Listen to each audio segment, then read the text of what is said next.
ஹாலிடேஸ்னாலே அது நம்ம ஜிடி ஹாலிடேஸ் தான். GT holidays, south India's #1 travel brand. இவன மாதிரி ஒருத்தன் என் கூட இருக்கணும். நாம வாழணும்னா எதிர்த்து சண்டை செய்யணும். மணப்பெண்ணின் பிரத்யேகமான திருமணம் விவாஹா, சென்னை சில்க்ஸ். மின்சாரத்துறை அப்படின்றது ரொம்ப முக்கியமான துறை.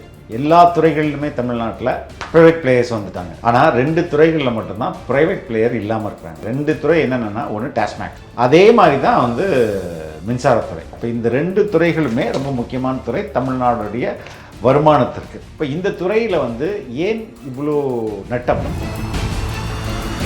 கடந்த 5 வருஷத்தில் மட்டும் 87,000 கோடி கடன் வாங்கியிருக்கிறதா சொல்லியிருக்காங்க சார். ஆனால் எந்த உபகரணங்களும் வாங்கலை, ஆனால் இவ்வளோ கடன் வாங்கியிருக்காங்க. உபகரணங்கள்லாம் வாங்கலன்னா சொல்ல முடியாது. அதுலேயும் கொள்ளையடி தான் அடித்தாங்க. டிரான்ஸ்ஃபார்மர் வாங்குறதுலேயும் ஊழல், நிலக்கரி வாங்குறதுலேயும் ஊழல், கப்பலில் அங்கேருந்து கொண்டு வரதுலேயும் ஊழல், அனல் மின் நிலையங்களுக்கு எடுத்துகிட்டு போகிறதுலேயும் ஊழல், எல்லா இடத்துலையும் ஊழல் நடக்குதுன்னா அப்போது நட்டத்தில் தானே போய் நிற்கும். இந்த 5 ஆண்டுகளில் இபிலேருந்து ரிட்டையர்ட் ஆவாங்களே, வருஷம் 60 வயசான பிறகு ரிட்டையர் ஆவாங்களே, அப்படி ரிட்டையர் ஆனவங்களுடைய எண்ணிக்கை மட்டும் 9,136 பேர். இப்போ 9,000 பேர் இல்லை, அதுக்கு நீங்கள் நிரப்பணும்ல, ஆள் எடுத்தால் தானே அந்த வேலை சரி பண்ண முடியும். இப்போ எவ்வளோ பேர் நம்ம எடுத்துக்காங்க? 343 பேர். 9,000 பேர் எங்கே இருக்குது? 300 பேர் 5 வருஷத்தில். அப்போ எப்படி வளர்ந்து வந்த டிபார்ட்மெண்ட்? இப்போ ஒரு 400 பேருக்கு பணி நியமன ஆணையம் கொடுத்தீங்க. இதெல்லாம் எங்கள் கவர்மெண்ட்டில் எக்ஸாம் தேர்வு வச்சு செலக்ட் பண்ணவங்களுக்கு தான் நீங்கள் ஏன் நீங்கள் கொடுக்கல? மட்டமான நிலக்கரியை அதிக காசு கொடுத்து, அதிக டிரான்ஸ்போர்ட் கொடுத்து இங்கே சேரும்போதே உங்களுடைய எலக்ட்ரிசிட்டி காஸ்ட்டு அதிகமாயிருதா? 2024லேருந்து 26 வரையும் தமிழ்நாட்டுடைய பேஸ் ப்ரைஸ் கமர்ஷியலுக்கு ₹8.40 ₹11.55 வரையும் வருது. இதே கர்நாடகா எவ்வளோ கொடுக்குறான்னா ₹5.90 ₹7 வரையும் கொடுக்குறான். குஜராத் ₹1.80 ஆரம்பிச்சு ₹3 வரையும் ஒரு பர்மிட் கொடுக்கலாம். பொதுமக்களுக்கு கொடுக்குற ரேட்டுக்கே அவங்க கமர்ஷியல் கொடுக்குறாங்க. ஏன் நம்ம மட்டும் அதிகமாக கொடுக்குறோம்? செந்தில் பாலாஜி அமைச்சராக வராரு 2021. வந்தோடனே ஐ திங்க் 2 லட்சம் மெட்ரிக் டன் நிலக்கரியை காணும்னாரு. 2 லட்சம் மெட்ரிக் டன் நிலக்கரி எங்கே போகும்? காணுங்க, வச்சிருந்தோம் அப்படின்னா ₹1 ₹2 எங்கே போச்சு? அதே அவர் இல்லை கண்டுபிடிச்சிட்டோம் அப்படின்றாரு. கொஞ்சம் எப்படிங்க காணா போச்சு, எப்படிங்க கண்டுபிடிச்சிங்க? ஒளிச்சு வைக்கிற பொருள் எப்படி கண்டுபிடிச்சிட்டாங்க? அதுக்கான என்ன கமிஷன் வந்துருச்சு, அவ்வளோதான். இப்போ இதனால செந்தில் பாலாஜி அவர்களை அரெஸ்ட் பண்ண வாய்ப்பு இருக்குமா சார்? சார், நம்ம மின்சாரத்துறை அமைச்சர் நிர்மல்குமார் அவர்கள் வெள்ளை அறிக்கையை வெளியிட்டிருந்தார் சார். அதில் பார்த்தீங்கன்னா மின்சாரத்துறை 2,47,000 கோடி கடனில் இருக்கிறதா சொல்லியிருக்காரு. அதில் முக்கியமான விஷயம் பார்த்தீங்கன்னா 1000 கோடி ரூபாய் ஊழல் பண்ணியிருக்கிறத கண்டுபிடிச்சிருக்கோன்ற மாதிரி சொல்லியிருக்காரு. இதை எப்படி பார்க்குறீங்க சார்? 1000 கோடின்றது ரொம்ப கம்மி. ஓகே, அதை விட பல 1000 கோடி தான் அதில் இருந்திருக்கும். அதான் உண்மை. ஏன்னா 1000 கோடி இப்போதைக்கு இந்த டெண்டர் ஸ்டாப் பண்ணியிருக்காங்க. 1000 crore ஒர்த் ஆஃப் டெண்டர். சரி, மின்சாரத்துறை அப்படின்றது ரொம்ப முக்கியமான துறை. எல்லா துறைகளிலுமே தமிழ்நாட்டில் ப்ரைவேட் பிளேயர்ஸ் வந்துட்டாங்க. ஸ்ட்ரைட்டாக அதெல்லாம் எண்ட் டு எண்டு, இங்கே மேனுஃபேக்சரிங்லேருந்து உங்களுக்கு வீட்டுக்கு கொடுக்குறது வரையும் எல்லா துறைகளிலுமே ப்ரைவேட் பிளேயர் வந்துட்டாங்க. ஆனால் 2 துறைகளில் மட்டும்தான் ப்ரைவேட் பிளேயர் இல்லாமல் இருக்கிறாங்க.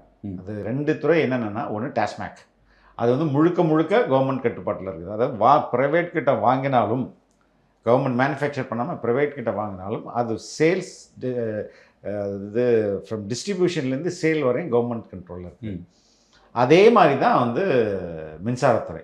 ப்ரைவேட் பிளேயர்கிட்ட பவர்ஸ் வாங்கினாலும் அவங்க கம்ப்ளீட்டாக மோனோபொலி பண்ணுறது மின்சாரத்துறை. அப்போ இந்த 2 துறைகளுமே ரொம்ப முக்கியமான துறை தமிழ்நாடுடைய வருமானத்திற்கு. ஆமாம், அதில் மின்சாரத்துறை அது ரொம்ப முக்கியமானது. என்னென்னா, இன்றைக்கி எப்படி நதிநீர்களும் சாலைகளும் எப்படி நம்மளுக்கு அவசியமோ அதே மாதிரி தான் மின்சாரமும். கிட்டத்தட்ட 32,000 கிலோமீட்டர் உள்ள கேபிள் சிஸ்டம் நம்மள்கிட்ட இருக்குது அப்படின்றது சொல்கிறாங்க. அப்போ இந்த மின்சாரம் என்பது அன்றாட தனிநபர்களுடைய வாழ்க்கையை தொடங்கி நம்மளுடைய பொருளாதாரத்தையும் வளர்ச்சி பாதையிலையோ இல்லை கீழே பாதாளத்தில் தள்ளுறதுல ரோலும் அதுக்கு இருக்குது. இப்போ இந்த துறையில் ஏன் இவ்வளோ நட்டம்? ஏன்னா வேறு காம்படிட்டரே இல்லை, நம்ம வைக்கிறது தான் சட்டம். அப்படி இருந்தாலும் விலை நம்ம ஏற்றிக்கிட்டே போயிட்டுருக்கோம். அது மக்களுக்கு ஒன்று பயனடிக்கணும், இல்லைன்னா இந்த துறையை லாபகரமாக மாற்றிருக்கணும். அது 2மே நடக்கலை. மக்களும் அவதிப்படுறாங்க, துறையும் அவதிப்படுறது. அப்போ என்ன காரணம் அப்படின்றத மக்கள்கிட்ட சொல்லணும்னு சொல்கிறது தான் இந்த வெள்ளை அறிக்கையுடைய முக்கிய நோக்கம். அப்படி சொல்லும்போது பார்த்தா தான் இங்கே இவ்வளோ ஓட்டைகள் இருக்குது, ஒழுகுது. அதாவது ஃபினான்ஸ் லீக்கேஜ் அவ்வளோ இருக்குது அப்படின்றது கண்டுபிடிக்கப்படுது. ரொம்ப நெக்லெக்ட் பண்ணியிருக்காங்க இந்த துறையை அப்படின்றதும் கண்டுபிடிக்கப்பட்டிருக்கு. ஸோ இதை மக்களுக்கு சொல்லணும்.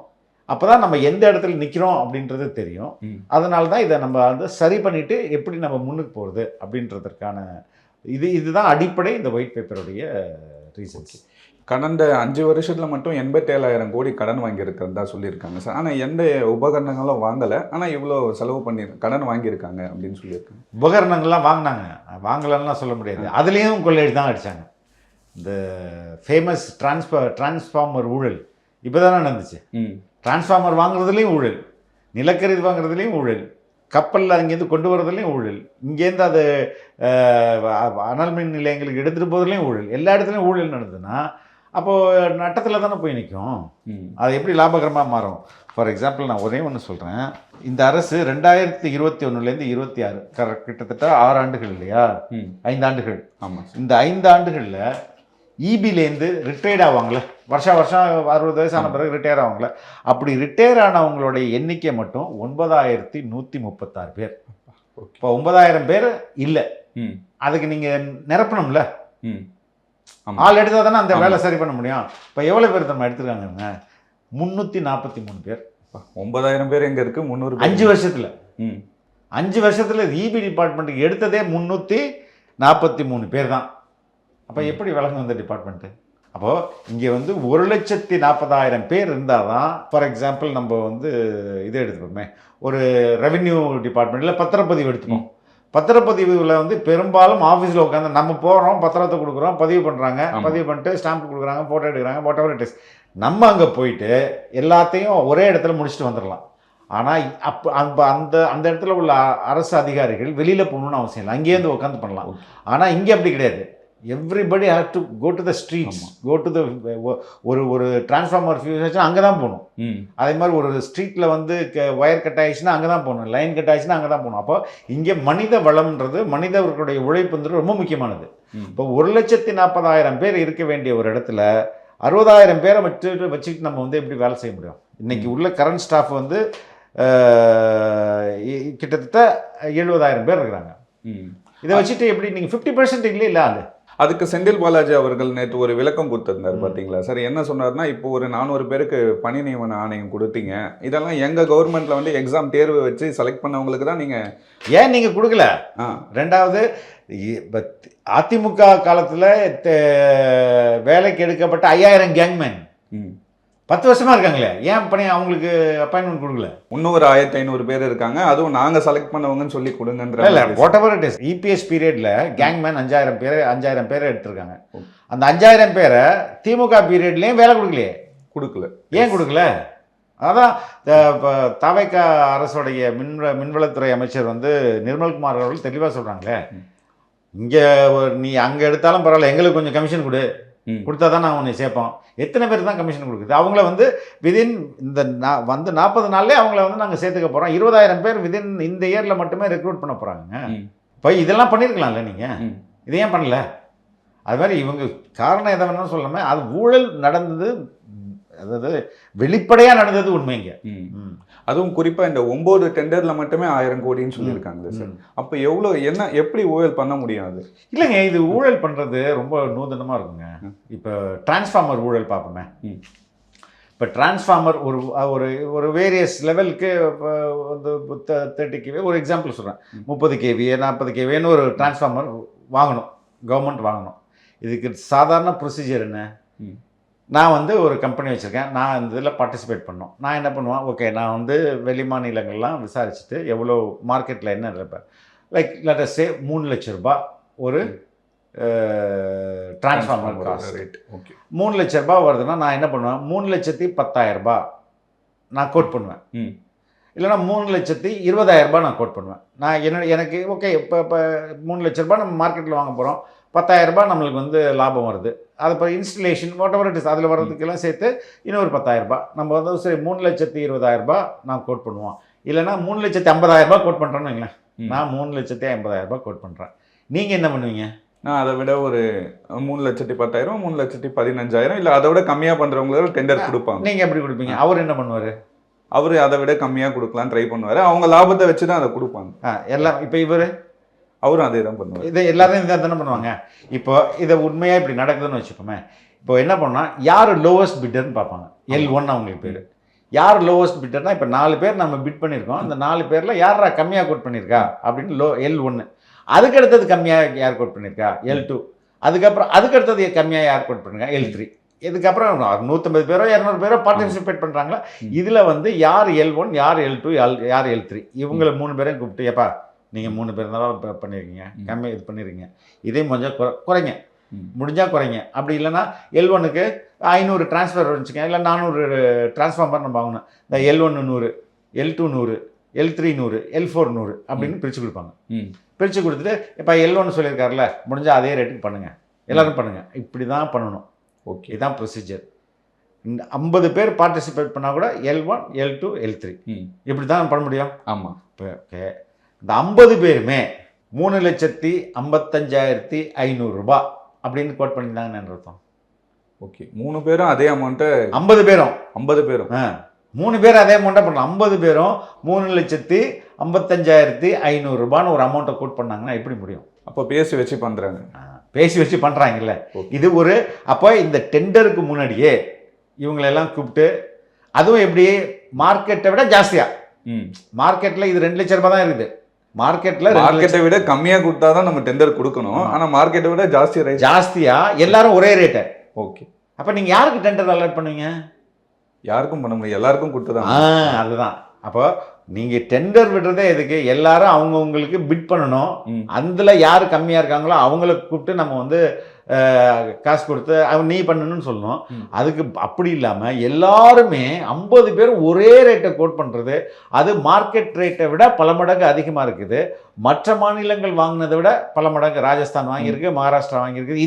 இதே டிரான்ஸ்ஃபார்மரை அவங்க என்ன இப்போ சிங்கப்பூரில் வாங்கிட்டு வர போகிறாங்க, எல்லாம் இங்கே தான் வாங்க போகிறாங்க. அப்போ அங்கே அவங்க வாங்கினதை விட மற்ற ஸ்டேட் வாங்கினதை விட ரொம்ப அதிகமாக எல்லாரும் ஒரே ரேட் எப்படி கோட் பண்ண முடியும்? அப்போ இது ஏமாத்து தானே. ஆமாம், இப்படி தான் டிரான்ஸ்ஃபார்மர் ஊழல் நடந்தது. அப்புறம் கொஞ்சம் ரொம்ப மட்டமான பொருட்களை வாங்கியிருக்காங்கன்ற இதுலேயே மட்டமான பொருள் தானே இருக்கும். ஓகே, இது நான் இப்போ இதில் வந்து எல்லாருக்கும் ஏன் மார்க்கெட் ரேட்டை விட அதிகமாக கோட் பண்ணி ஒரே ரேட்டை கோட் பண்ணுறாங்க?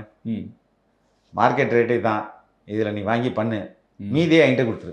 இதுதான் அதுக்கு பின்னாடி இல்லை. இப்போ ஒரு இப்போ நீங்கள் வந்து 2 லட்ச ரூபாய்க்கு டிரான்ஸ்ஃபார்மர் வாங்கணும், 2.5 லட்ச ரூபாய் ஓகே அவ்வளோதான் நீங்கள் முடிச்சிடணும் அப்படின்றது ஒரு கணக்கு. ஆனால் நீ 3.5 லட்சம் வை, 2.5 லட்சத்தில் நீ முடிச்சுக்க, 1 லட்சத்தை எனக்கு தள்ளு அப்படின்னு ஒரு டிரான்ஸ்ஃபார்மருக்கு கணக்கு பண்ணால் 50,000 டிரான்ஸ்ஃபார்மர் வாங்கினா 1 லட்சம்னு போட்டுங்க, எவ்வளோ வருதுன்ட்டு? அதே 50,000 லட்சம் வந்தது இல்லையா? அதே மாதிரி 400 கோடி இதில் வந்து ஊழல். இது ஒரு பக்கம். நிலக்கரி இறக்குமதியில் பயங்கர ஊழல். நிலக்கரியை பொறுத்தவரையும் நம்மள்கிட்ட இருக்கிறது பத்தாது. நம்ம வந்து வெளிநாட்டிலேருந்து தான் வாங்கணும். குறிப்பாக இந்தோனேஷியாவில் தான் வாங்கினேன். இந்தோனேஷியாவிலேருந்து வரும்போது டாலரில் தான் நம்ம வாங்கணும்.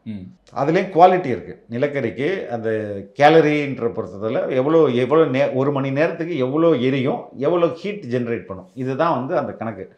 அதில் ஹை கேலரி இருக்குது, லோ கேலரி இருக்குது. ஹை கேலரி விலை ஜாஸ்தி, லோ கேலரி விலை கம்மி. இவங்க என்ன பண்ணுறது, ஹை கேலரியோடைய ப்ரைஸில் லோ கேலரியாக வாங்குறது. ஓகே, ஏன்னா இது வந்து வெளிநாட்டு கம்பெனி. எப்போ நீ எப்படி வேணா அவன் எப்படி வேணா பில்லு போட்டுப்பான். அவனுடைய நாடு அதை அனுமதிக்கலாம், இல்லை அவனுக்கு வந்து அந்த சிஸ்டம். இப்போ இந்தியாவுக்குள்ளே காசே வராதுல்ல.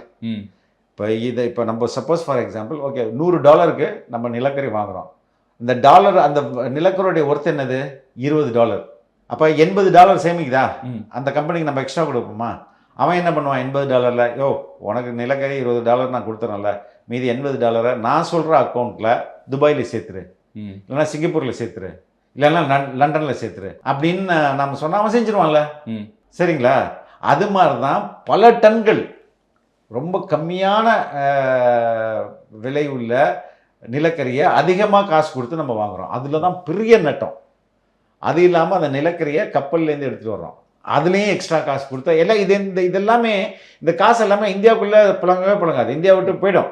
அப்போ இங்கே வரும்போது எல்லாம் அந்த இப்போது நீங்கள் ரொம்ப மட்டமான நிலக்கரியை அதிக காசு கொடுத்து அதிக டிரான்ஸ்போர்ட் கொடுத்து இங்கே வந்து சேரும்போதே உங்களுடைய எலக்ட்ரிசிட்டி காஸ்ட்டு அதிகமாயிருதா? அதை வந்து நீங்கள் மக்கள்கிட்ட தானே வைக்கணும். ஆமாம். அப்போ ஃபார் எக்ஸாம்பிள் இப்போ வந்து இப்போ நம்ம மட்டுமே எலக்ட்ரிசிட்டி தயாரிக்கல, எல்லாருமே எல்லா மாநிலங்களும் தயாரிக்கிறாங்க. ஃபார் எக்ஸாம்பிள் நம்ம வந்து கமர்ஷியல் கொடுக்குறாங்களே, அதை வந்து 3 ஸ்டேட்டையும் பார்ப்போம். 2024லேருந்து 26 வரையும் தமிழ்நாடுடைய பேஸ் ப்ரைஸ் வந்து கமர்ஷியலுக்கு 8 ரூபாயிலேருந்து 8 ரூபா 40 காசுலேருந்து 11 ரூபா 55 காசு வரையும் வருது. இதே கர்நாடகா எவ்வளோ கொடுக்குறான்னா 5 ரூபா 90 காசுலேருந்து 7 ரூபா வரையும் கொடுக்குறான். எவ்வளோ கம்மியாக கொடுக்குறாங்க? ஆமாம், ரைட். கமர்ஷியலுக்கே இவ்வளோ கம்மியாக இருக்குது கமர்ஷியலுக்கு. அதே போல் மகாராஷ்டிரா, அது ரொம்ப இத்தனைக்கும் கரண்ட் அதிகமாக குடிக்கிற மாநிலம், அவங்களுக்கு மேனுஃபேக்சரிங் கம்மி. அப்போ அவங்க என்ன பண்ணுறாங்க, 4 ரூபாய் 28 காசு கொடுக்குறாங்க, அதிகபட்சமாக 17 ரூபாய் 68 காசு கொடுக்குறாங்க. அவனே 4 ரூபாயில் ஆரம்பிச்சு 18 ரூபாய் கொடுக்குறான். குஜராத் 1 ரூபாய் 80 காசில் ஆரம்பிச்சு 3 ரூபாய் வரையும் ஒரு யூனிட் கொடுக்குறான். பொதுமக்களுக்கு கொடுக்குற ரேட்டுக்கே அவங்க கமர்ஷியல் கொடுக்குறான். ஏன் நம்ம மட்டும் அதிகமாக கொடுக்குறோம்? கரண்ட் உற்பத்தி டெக்னாலஜி எல்லாருக்கும் ஒன்று தானே. குஜராத்துக்கும் ஒன்று தான், மகாராஷ்டிராவுக்கும் ஒன்று தான், கர்நாடகாவுக்கும் ஒன்று தான், நமக்கும் ஒன்று தான். அப்போ ஏன் நம்ம மட்டும் ஜாஸ்தி கொடுக்குறோம்? இதுக்கு அவர் ஒரு விளக்கம் கொடுத்துருந்தாரு சார். போன வருஷமே இந்த இபியோட ரேட் எல்லாம் ஏத்திட்டாங்க, ஆனா கடனும் அதிகமா வாங்கியிருக்காங்க, ஆனா எதுவுமே பண்ணல. அது இல்லாம இதை விட கொடுமை என்னதுன்னா, அந்த பீக் ஹவர்ஸ்னு ஒரு கான்செப்ட். ஆமா சார். அந்த பீக் ஹவர்ஸ்ல நமக்கு வந்து 25% எக்ஸ்ட்ரா.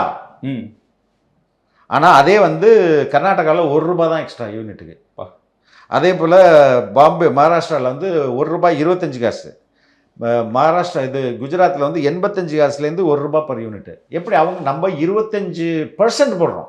அப்போ ஏன் போடுறோம்? இதுக்கு எல்லாமே அடிப்படை இங்கே நீங்கள் கொட்டி கொடுத்துருங்க காசை.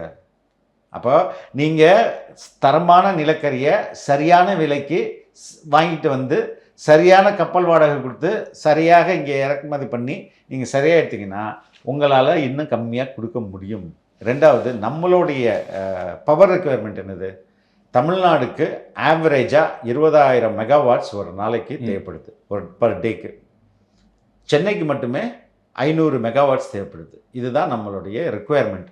நம்மளுடைய அணுமின் நிலையம், ஹைட்ரோ தெர்மல், அதுக்கப்புறம் ஹைட்ரோ, இன்னும் மற்ற அந்த 3 பவர் ஜென்ரேஷனையும் நம்ம சரியாக பண்ணோம்னா நம்மளாலேயே, தமிழ்நாடு கவர்மெண்ட்டாலேயே 30,000 மெகாவாட்ஸ் ஒரு நாளைக்கு கிரியேட் பண்ண முடியும். நம்ம இப்போ எவ்வளோ கிரியேட் பண்ணுறோமா? 3,500 மெகாவாட்ஸ் தான். மற்றெல்லாம் ப்ரைவேட் கிட்டேருந்து வாங்குகிறோம். ஏன் வாங்கணும்? அதுலேயும் ஊழல், பவர் பர்ச்சேஸ் அதையும் சொல்கிறாங்க சார். அதிக ரேட்டுக்கு வாங்கி நம்ம பொதுமக்களுக்கு கம்மி ரேட். எதுக்கு அதிக ரேட்டுக்கு வாங்குற? ஏன்னா எப்போதுமே நீங்கள் வாங்குறது ப்ரொக்யூர்மெண்ட்னு போலால, இல்லை கமிஷன் அடிக்கலாங்க. இல்லை சார், இப்படி கமிஷன் அடிக்கிறோம் இதெல்லாம் வந்து இப்போ மாட்டி போன்ற ஒரு எப்படி சார் அந்த எந்த தைரியத்தில் பண்ணுறாங்க? இனிமேல் நம்ம தான். ஓகே, இதெல்லாம் யார்? இவனுங்க யார்? சின்ன பசங்க. இவங்க எங்கே ஜெயிச்சு வந்து நம்ம தான். அடுத்த 5 வருஷமும் நம்ம தான், அடுத்த 50 வருஷமும் நம்ம தான். திராவிட மாடல் தான். ஏன்னா ஓட்டுக்கு அவ்வளோ காசு கொடுக்குறோம். மக்கள் யார்? நம்ம வேறு யார் இருக்கா? பிஜேபி வந்துடும், பயம் காட்டுவோம். அப்போ நம்மளை விட்டால் இங்கே ஆளே கிடையாதுன்ற தைரியம் இருக்குல்ல, அதுதான் இவ்வளோ ஓப்பனாக கொள்ளையடிக்க வச்சது. அதில் இப்போ இமேஜின் பண்ணுங்க, தாவேக்கா வராட்டி திமுகவே மறுபடியும் வந்துருந்துச்சுன்னா இது எதுவுமே வெளியே வந்திருக்காதுல்ல. அதுதான் அவங்களுடைய நம்பிக்கை. ஓகே, நம்ம தான் வரப்போகிறோம். இல்லை, இன்னொரு விஷயம் பார்த்தேன் சார். இந்த 2001, 2005 அப்போல்லாம் வந்து பார்த்தீங்கன்னா மின்சாரத்துறை வந்து ஒரு 6,500 கோடி ரூபாய் தான் கடனில் இருந்துச்சு. இப்போ கடந்த ஒரு 20 வருஷத்துலேயே பார்த்தீங்கன்னா 2.47 லட்சம் கோடி கடனில் இருக்காங்க. இல்லைங்க, இதுக்கு அதிமுக ஆட்சியிலேருந்து நத்தம் விஸ்வநாதன் அவருக்கு தான் அந்த நிலக்கரி ஊழலுடைய பிதாமகன். அப்போ அதுலேருந்து ஆரம்பிச்சது தான் அது அப்போ இவங்க வந்து நீங்கள் நல்லா பார்த்தீங்கன்னா செந்தில் பாலாஜி இப்போ கூட இருக்குது. செந்தில் பாலாஜி அமைச்சராக வராரு 2021 வந்தோடனே ஐ திங்க் 2 லட்சம் மெட்ரிக் டன் நிலக்கரியை காணுன்னாரு. 2 லட்சம் மெட்ரிக் டன் நிலக்கரி எங்கே போகும்? காணுங்க, வச்சுருந்தோம் அப்படின்னா. வேணா 1 ரூபாய் 2 ரூபாய் எங்கே போச்சு? அதே அவர் இல்லை கண்டுபிடிச்சோம் அப்படின்றாரு. கொஞ்சம் எப்படிங்க காணா போச்சு, எப்படிங்க கண்டுபிடிச்சிங்க? ஒழிச்சு வைக்கிற பொருள் அப்படி கண்டுபிடிச்சிட்டாங்க. அதுக்கான என்ன கமிஷன் வந்துருச்சு, அவ்வளோதான். புரியுதா? பவர் பர்ச்சேஸ்லையும் நீங்கள் தனியார்கிட்ட தான் வாங்குறீங்க. தனியார்கிட்ட வா, இன்னும் ஒரு யூனிட்டுக்கு என்ன பண்ணி 6 ரூபாய் போட்டுறியா? அந்த நான் 6.50 கூட கொடுக்குறேன், 50 காசை எனக்கு தனியார்ட்டு கொடுத்துரு, வேற அக்கௌண்ட்டுக்கு அனுப்பிச்சிரு அப்படின்னா அவன் ஈஸியாக பண்ணிட்டு தானே போவான். அப்போது பவர் பர்ச்சேஸ்ன்னு வந்ததாலே ஊழல் தாங்க. ஓகே, இப்போ இதனால செந்தில் பாலாஜி அவர்களை அரெஸ்ட் பண்ண வாய்ப்பு இருக்குமா சார்? டிரான்ஸ்ஃபார்மர் கேஸ் வந்து சிபிஐ இருக்குது. ஓகே, அது கேஸ் போயிட்டு இருக்கு இன்னும். இப்போதானே வந்து அதுவும் இப்போதாங்க போச்சு. எலெக்ஷனுக்கு முன்னாடி தான் வந்து கோர்ட் தலையிட்டு அறப்போர் இயக்கம் போட்ட கேஸ் அது. கோர்ட் தலையிட்டு சிபிஐக்கு மாற்ற சொல்லி ரொம்ப கஷ்டப்பட்டு சிபிஐக்கு மாற்றக்கூடாதுன்னு இவங்க சுப்ரீம் கோர்ட்லாம் போனாங்கன்னு நினைக்கிறேன். அதெல்லாம் போய் அடி வாங்கி போங்க சிபிஐட்ட கொடுங்கன்னு சொல்லி சிபிஐட்ட போயிடுச்சு. ஆனால் இப்போ கவர்மெண்ட் மாறிடுச்சு. சிபிஐ இப்போ டெஃபினட்டாக அதை பிடிப்பாங்க. நிறைய விஷயங்கள் ஷேர் பண்ணீங்க சார். நம்ம இந்த பார்ட்டி ஃபண்டு, அதுக்கப்புறம் இந்த இபி டிபார்ட்மெண்ட்டில் என்னென்ன மாதிரி விஷயங்கள் இருக்கு எல்லாம் சொன்னீங்க. ரொம்ப நன்றி சார். தேங்க்ஸ். ஓகே. ஹாலிடேஸ்னாலே அது நம்ம ஜிடி ஹாலிடேஸ் தான். GT holidays, south India's number 1 travel brand. இவனை மாதிரி ஒருத்தன் ஏன் கூட இருக்கணும். நாம வாழணும்னா எதிர்த்து சண்டை செய்யணும். மணப்பெண்ணின் பிரத்யேகமான திருமணம் விவாஹா சென்னை சில்க்ஸ்.